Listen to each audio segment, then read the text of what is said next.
প্রিয় দর্শক, আসসালামু আলাইকুম। হাসিনা আর যাই করুক, দেশের জন্য অনেক কাজ করেছে বলা পাবলিক গুলার জন্য একটা তথ্য জানিয়ে দিই, একটু ভালো করে শুনবেন। বাংলাদেশের বর্তমান ঋণ কত জানেন? 99.3 বিলিয়ন মার্কিন ডলার। আই রিপিট, 99.3 বিলিয়ন মার্কিন ডলার।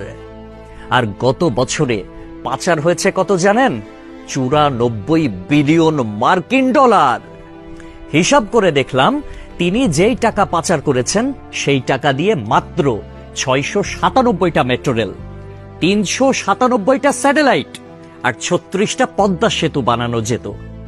একটা 1000 টাকার নোটের ডাইমেনশন কি, সেটা নিয়ে না হয় অন্য এক সময় আলাপ করা যাবে। ধরুন 11 লক্ষ কোটি টাকা 1000 টাকার নোট দিয়ে একটার উপর একটা রাখলে এর উচ্চতা কত হবে জানেন? 750.5 কিলোমিটার। বাংলাদেশের সর্বোচ্চ উচ্চতার পাহাড়ের উচ্চতা কত? 1063 মিটার। এক লেয়ারে সাজালে এই টাকা জায়গা করে নেয় কত?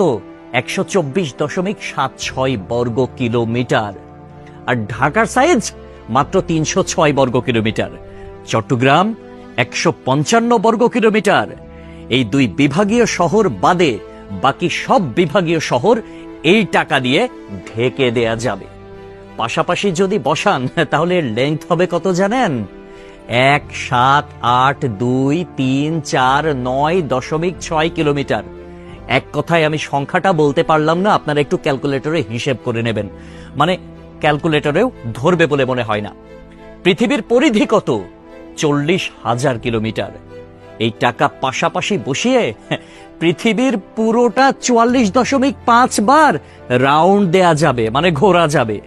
কেউ যদি হাসিনার উন্নতির হিসাব দিতে আসে, তাহলে তাকে হাতে কলমে এই হিসাবটা বুঝিয়ে দেওয়া আপনার, আমার, আমাদের সকলের দায়িত্ব। মেট্রো রেল বন্ধ হয়ে গিয়েছে দুর্বৃত্তের হামলায়।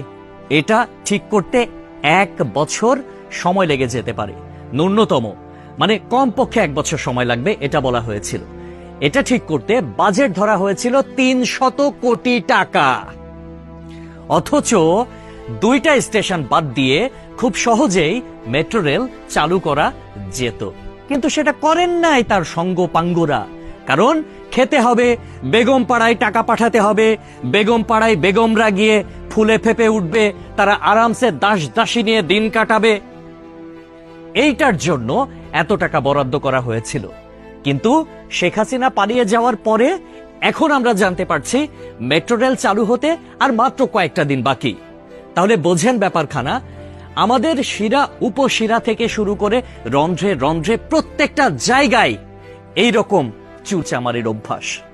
মানে দেশে উন্নয়ন হবে, উন্নয়নের আগে কে কয় টাকা ভাগ করে খাবে, এইটাই হচ্ছে তাদের টেন্ডেন্সি, এইটাই হচ্ছে তাদের মানসিকতা। পদ্মা সেতু হয়েছে কত টাকায় আপনারা সবাই ভালো করে জানেন। মেট্রো রেল হয়েছে কত টাকায় আপনারা সবাই জানেন। এলিভেটেড এক্সপ্রেস ওয়ের হিসাবটাও একটু গুগল করলে জানতে পারবেন। অথচ অন্যান্য দেশে এটার অর্ধেকও খরচ হয় না। তাহলে বাকি টাকা কই যায়? এক কথায় উত্তর, বেগম পাড়ায়। তবে একটা বিষয় ভালো লেগেছে, শেখ হাসিনা পলায়ন করেছে, কিছু নেতাকর্মী তারা বাংলাদেশে আটকা পড়েছে, তাদের বেগমরা কিন্তু ঠিকই বেগম পাড়ায় এখন আছে, আর তারা এই আমাদের অজ পাড়া গায়েই রয়ে গেছে। একটা কথা সব সময় মনে রাখবেন, পাপ বাপকেও ছাড়ে না। প্রকৃতি ছাড় দেয় কিন্তু ছেড়ে দেয় না। সবকিছুর হিসাব পয় পয় করে দিতে হবে একদিন। সবাই ভালো থাকবেন। আসসালামু আলাইকুম।